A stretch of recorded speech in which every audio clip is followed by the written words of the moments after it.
Usual, if you are in the comments, say hello, ask me questions, and I will try to go along as I can. As we go deeper into the quiz setup, we are kind of covering a lot of information. So I'm going to get started so that way we don't go over time too much today. I know I keep going over, but this is really great information. So I hope you guys find it helpful. All right, I'm going to go ahead and share my screen because we are going back into the builder, and today we are talking about questions. I'm actually going to do a little quick recap of what we've covered so far in case anyone's just joining us today. So for the first couple of days, we did prep our quiz funnel. We talked a little bit about why you should use a quiz. Is a quiz right for your business? And then we talked a little bit about doing your research. So making sure that you understand, what you're doing, why you're doing it, who you're talking to, and also what you're offering. From there, we did dip into the quiz and we started out with figuring out what our personalities were of our audience, which then leads into our results, which then from there leads into our segments from our email marketing system. And then after that, we got started on the actual quiz and went into title and tagline, and we saw how to create our cover page inside of the builder. All of these videos are recorded. They are in the Facebook group. So if you're just joining us now or you're just seeing this now, feel free to look for those. They should be under their own topic, and you can go back and follow along there. So today for questions, we do have best practices for questions. This is something that comes up all the time. Of course, as usual, if this doesn't follow what the goal is for your quiz, if it doesn't follow your business, that's totally fine. It is totally up to you how you want to do your quiz, but these are what we usually tell people to follow so that way they can get the best results they can. So I'm going to go ahead and share my screen. Here, I'm going to pull up the builder. 1 second. Hi, Lisa. How are you today? I just saw your comment. I'm sorry. So something that's really great, guys, from our builder is we just launched this nifty feature. It should automatically pop up if you haven't seen it yet or you open up a new quiz. But if you click this little light bulb, we now have our best practices as tips as you go along in the quiz. So this is going to be super helpful. This is a huge thing that we launched. It's going to take you step by step. So for those of you who like to kind of see the information written down or have something to go back to, I know the videos are kind of hard because you have to scroll through. Where in the video I said anything, but this is all there. Also use this to follow along with me. I think that's a great idea. And the information should be pretty similar, but of course I do also have my own recommendations as well. But for the most part, it's all the same. And this is going to be great too, because where we can, we also put tips and blog posts for you guys to check out that we think will really help you throughout this process. So for now, I'm going to click out of this just so that way we can go through what we were going to go through for the quiz. My screen looks a little tiny, so I'm going to go ahead and fix that right there. Okay, cool. So for quiz questions, let me go over what the best practices are for this before jumping into what each question should say, what it should look like, and how to use it in the builder. So first and foremost, you want your quiz to be around 2 minutes or less. So the reason why I give you a time versus questions to start is because some people have yes or no questions, which tends to be much quicker than if it looked like a question like this. And it really just kind of depends. But in general, you will stay around 7 to 10 questions to stick within that 2-minute mark. Of course, a lot of times people will want to read through, and so it might take them some time to go through that. So you want to make sure that your questions are really concise and very simple to follow. You also want it to be really conversational. So as you can see in this example, it says, who's your celebrity soul sister? And the answer choices are as if somebody was speaking back to me. This is a great way to use your questions as a way to collect information. And you want to be able to have that conversational aspect to it while also being able to grab that information. So what I mean by that in this example is if somebody were to choose Tyra Banks, you should already know what personality that ties to, why they chose that, and what that means for what segment they go into or what offer you give them from there. It's also a great way to figure out how you can help them. So your questions are going to be your main data force in here. And same idea with what I just said. If somebody were to choose Tyra Banks here, you should already know exactly what that means, what they need, and who they are. A pro tip besides being just concise, what I mean by that is make sure it's not too wordy. And I've seen quizzes where the answer choices are like paragraphs long. You definitely don't want that. You want to stick between 1 or 2 sentences. Even 2 sentences sometimes is a lot. And you want it to be conversational. So if, for example, if this were to say, who's your celebrity soul sister? You don't want each answer choice to say, my celebrity soul sister is. You want it to just be as if somebody was, giving you this interview and they were responding back. Something else that's pretty good. I don't know if this example shows it. Let me go through, but it kind of does. So you do want a mix of words and image answers. Images in your quiz is a great way to keep people engaged, just because if it does tend to be too wordy or you do have more words like in this example, then it gives them something refreshing to look at. Another great thing besides using an image here is actually using images in your answer choices. So you'll see that a lot where people will be like, where's your best vacation that you could dream of? And they'll have like a picture of a beach. They'll have a picture of, maybe skiing in the snow, or they'll have a picture in Paris, for example, things like that. Another best practice for this is to use your questions to voice your ideal customer's problems, desires, and obstacles. And you can totally do this while still being fun in the questions, kind of like in this example where we have, what's stopping you from making that a reality? It's going to say imposter syndrome. I never feel like I know enough. I keep hitting an upper limit. So as you can see in this example, like we're still hitting these fun, what's your celebrity soul sister, and also what's stopping you. So you want a mix of, keeping them engaged, but also making sure that it serves a purpose and that it's actually answering questions. You also want your answer choices to map each personality type. I think I touched on this earlier. This is what you might call attributes for each personality, for each answer choice. Like, for example, imposter syndrome is an attribute of that personality. And so that's why you know that that person, this answer choice, whoever chooses that, leads to that personality, and that's who that person is. All right. Awesome. So those are some of the best practices. I'm going to go back to the top here and try to go through what makes each question do what. And this was the best example not the best, I didn't look through a lot, but I really love this example and thought that this was a great one to use for this. So if you are, a different type of niche or anything like that, you can definitely ask me questions. Just try to relate it to this. This was the entrepreneurial style quiz. Okay, awesome. So you want your quiz to have specific questions that serve a purpose and help you figure out what their personality type is, right? Which leads to your segments. And that's how you understand who you're talking to and what to say to them.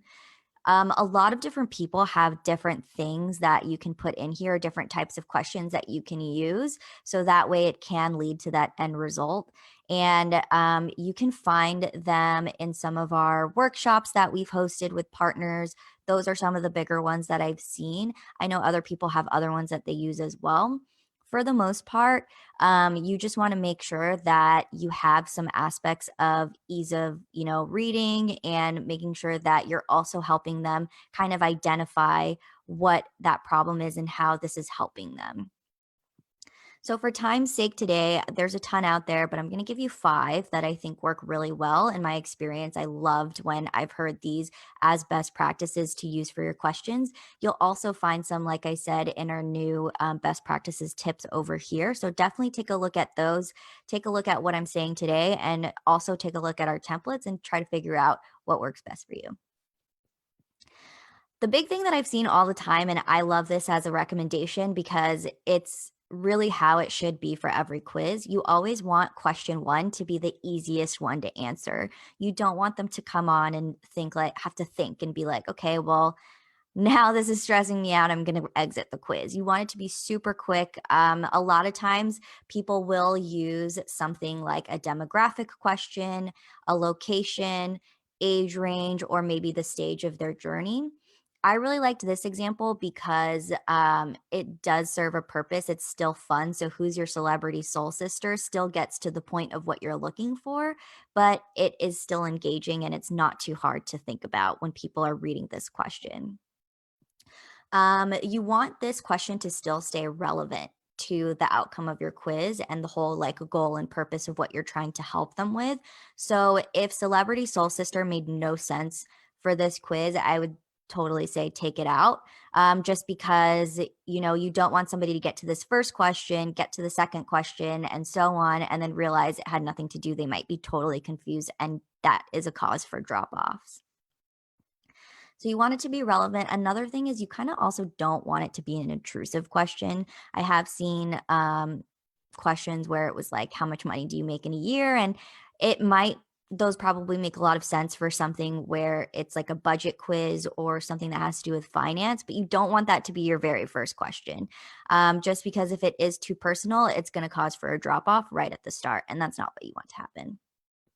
So start question one with something really simple that they can answer. They don't really have to think. Usually you want it to be relevant to your quiz. And with that, some examples might be a demographic question, location question, age range, or stage of journey. And you can get really clever with these as well. So location, you can say something like, where would you find your office space? Would it be on a beach? Would it be are you on a beach, or are you like in the city? Are you in a suburb? Things like that. You don't have to literally say, what region are you in? So you can get really clever with that. A great example that I heard, for example, for age range was, when you were born, what was the popular song at the time, or something like that. Or, when you were born, what was a big show that was on, something like that. Or when you were a kid, maybe what was your favorite show? So after question one, sticking with a really simple question, you also want another question. And the way you order your questions is totally up to you besides question one. But you want to make sure you include the rest of these as a part of those. So you want to help them self-identify the solution by highlighting the problem, educating, and enlightening. So a lot of times how you're going to accomplish this in a question is you'll name the pain point, explain why this happens, and validate them, then use these attributes, which are the answer choices, for each personality type that relates to this question. And this sets up your offer at the end. So for that type of question, what I mean by making sure it relates to a personality type, each question in your quiz for the builder will have a settings button at the bottom here. You want to click that for every single question and make sure you're attributing each answer choice to a result. I usually recommend sticking 1-to-1 in this example. So one answer choice goes to one result. So that way it's super clear at the end which result they should get, and it's more accurate that way. I had another thought, but I'm going to wait until I get to that. I don't want to jump ahead, but keep this whole thing in mind.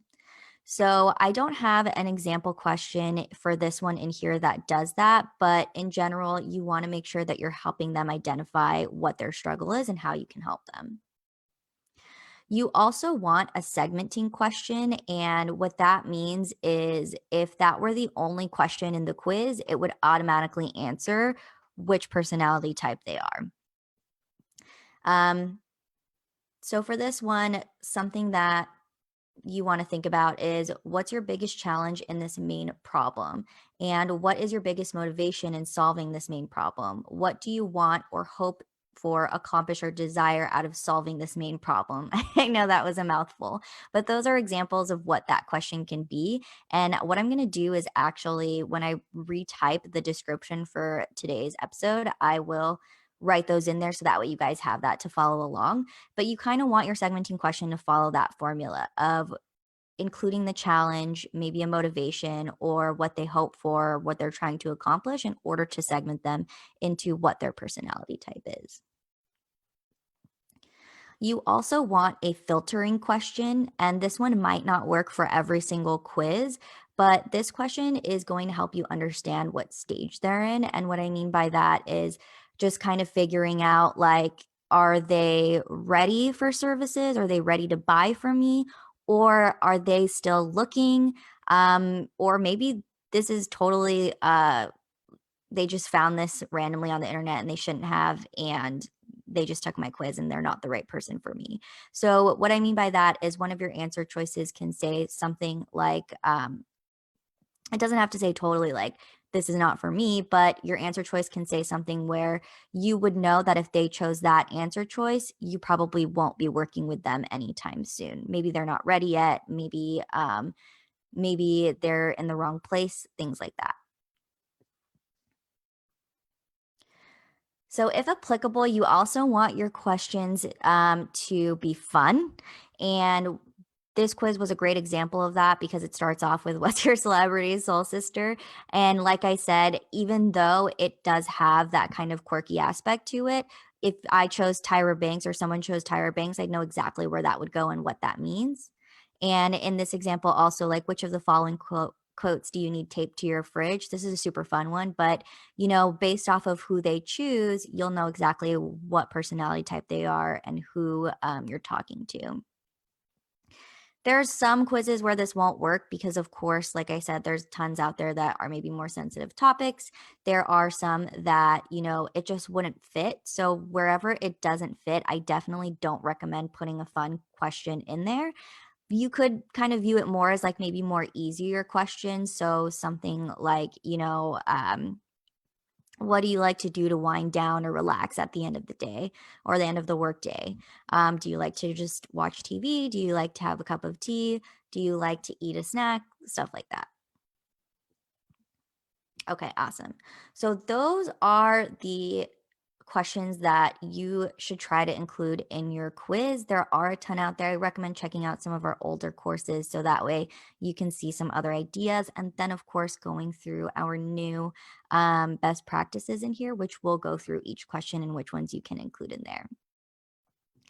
Something that I wanted to mention earlier when I was looking at the correlations was there are some questions that I've heard of people wanting to include where, they're like, hey, like this is information that I need to know or I want to know, but I don't want it to tie to a specific personality or result because it really doesn't matter. I just need to know the answer to this question. And that can be things like, if they have a website ready or not, or if they've already, figured out their brand colors, something like that. But in that case, the best way to do that when you're looking at your correlations, because for the most part, you want these to go one to one, is you can correlate it to all.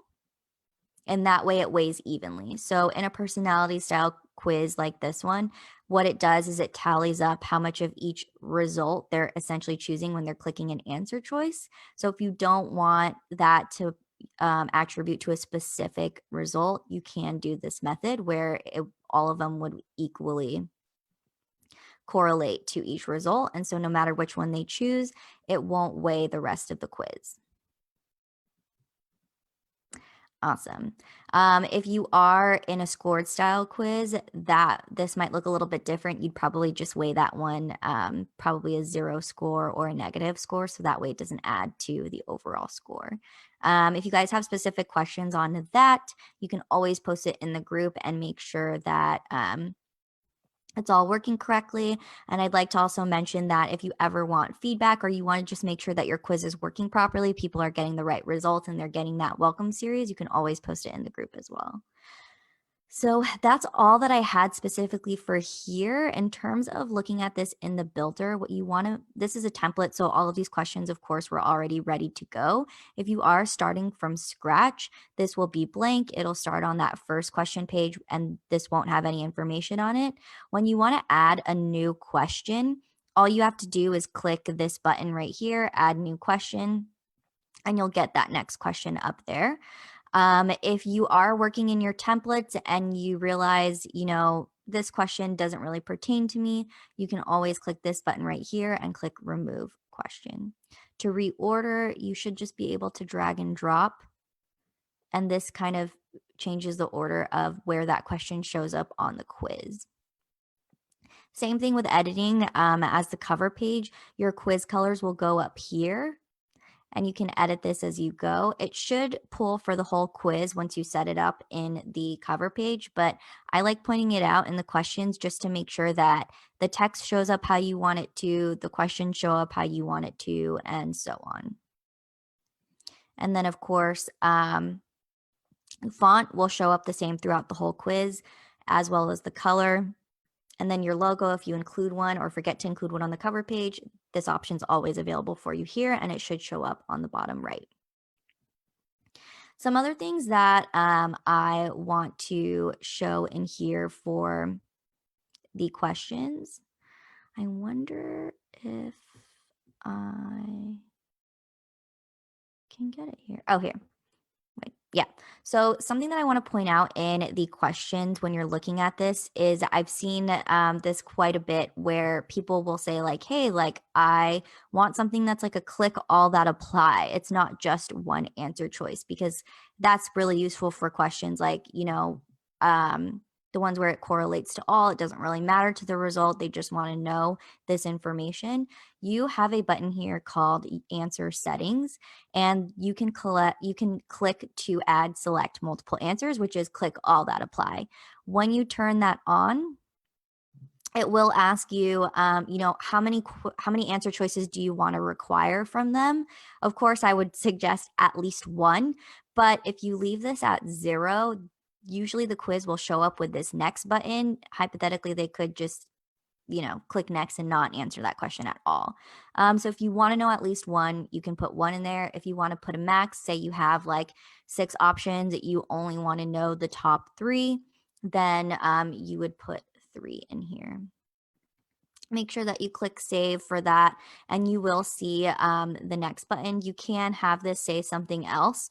So we actually were doing a quiz internally, and we have a question similar to this where it's like we just kind of want to know, what people's interests are in regards to this question, but we don't want them to feel pressured to answer it. And next kind of might sound like you're going to the next question, which is totally fine. In ours, it's the last question. So this button will actually says something like, take me to my results. So you can totally edit that if you'd like to. There's a position thing here where you can say, I want this on top of my answers, or you can leave it there. Make sure that you click save wherever there's a save button. And you can also always turn this off. I have noticed that some people accidentally turn this on. And if you don't unclick and make sure that it's saved, then it will leave it in there. And so you'll have this effect to where they have to click that next button to move forward, and they won't really know that it's there. Another thing for this is if you do want to use images in your question, there's a couple different things. So in this example for this quiz, as you notice, there's these images that show up here rather than in the image answers. So to get either, I'm going to show you both. If you want that same image, you're going to click this button to show question image. And then you can either click in the box or this edit button to grab an image and put it in there. Same idea with the cover page. You can search for through our stock photos, which we use Unsplash, or you can put a GIF in there. You can always upload or attribute through a URL. If you want to remove that, just hide question image. And the other way would be to use image answer. So what that means, this example doesn't have it, but each answer choice would have an image to it. So you would click that. I don't recommend doing it for a question like this if you have this much words. This is a good example for that question that I said something, if it was like, where's your dream vacation? If you had like a beach and you said something like the beach and a quick thing about why the beach would be their dream vacation, that's totally fine. But as I said, you want this to be the least wordy as possible, so really concise. But if you are using image answers, you'll click that. Click into the box to pull that image in there. I'm going to go ahead and just search something and paste it in just so that way you guys can see what it looks like. And then of course you can always upload into these as well. So if you have your own images, that also works. So this is just an example if you want to see what that looks like.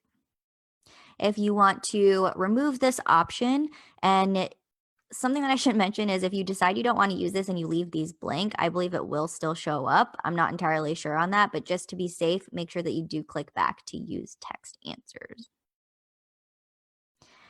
Another thing in here that you'll might notice is Animate checkbox. This just kind of makes it so that way when they click, it does like a thing. I don't really know how to explain it without showing you, and I don't have an example right now. But otherwise, if you don't animate it, it will just kind of do a regular, like when I click like this, you'll see it and you won't see it. You'll also notice this feature here called branching logic, which I'm not going to go over today because I don't want to confuse anybody.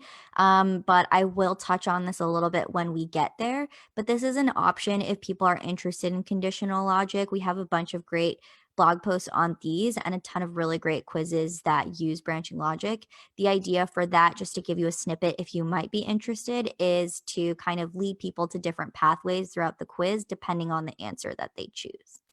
So that's everything that you'll find in this bar for the questions. And I believe that's everything. So if I missed anything, you guys have questions on it later, of course, please let me know. I will paste the best practices that I mentioned in the text once this uploads live as a, once this uploads as a recorded video in the group. And then last minute, again, if you guys didn't catch it at the beginning and you just tuned in, we do have a new best practices tips in our builder. We just launched this, so if you guys check it out, let us know what you think. If you have any questions on that or if you have any feedback on that, we'd love to hear about it. So just to kind of go over everything today, I know I have like a minute left. I'm glad that I got everything in one sitting, but you want your quiz to be 2 minutes or less. Usually this falls around 7 to 10 questions. This is a great way to collect the information that you need to understand who your audience is and what they need from you, how you can best serve them. You want your questions and answer choices to be concise and not wordy. Try to use a mix of image answers and text answers if you can, and make sure that they are relevant. Use your questions to voice your ideal customers' problems, desires, and obstacles.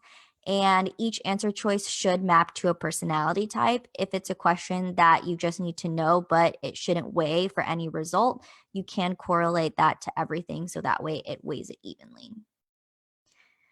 There are many different ways that you can figure out what your questions are for your quiz to understand who your audience is. But 5 that I love and I think are really good to use is making sure question 1 is a really simple question to answer and making sure that it's relevant to the quiz and it's something that they don't have to think about.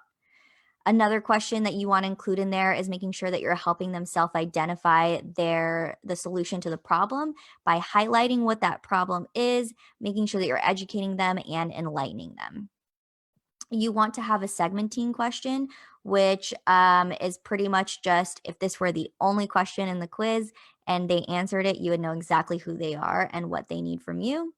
A filter question, if you can, in your quiz, which is to figure out what stage they're in. This is usually for service-based quizzes where, you want to figure out, like, are they ready for your services? Do they need your services? And is it the right time for them? And if applicable, have fun with your questions. This is a great example of using something like a celebrity soul sister or, what do you like to do on a Friday night? Stuff like that.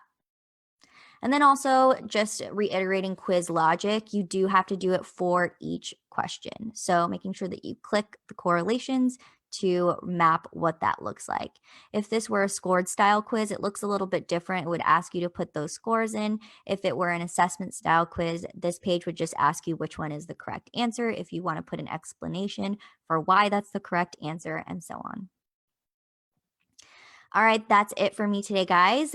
Tomorrow, what we're going to jump into is the results. And you should already know what your results are because we did figure those out when we were looking at our personalities a couple days ago. Lisa, yes, I am going to list those question types once I exit out of here and then let it kind of do its thing and upload into the group. And then I will fix that preview and you'll have that in there. So tomorrow, results, as always, if you guys have questions later, please let me know. I know this was a ton of information. So for those of you who are still following along, thank you so much. Feel free to use these videos to go back to and always ask me questions even after the 14 days are over. We are leaving it in the group for anyone to look at later if they need it. This information is helpful throughout any time of the year if you are making a quiz. Otherwise, if you love to read more and that's helpful for you, check out our best practices tips inside of the builder and see how that works. Give us feedback on it and let us know if it's helpful or not. All right, guys, I will see you tomorrow. Have a good day, everybody.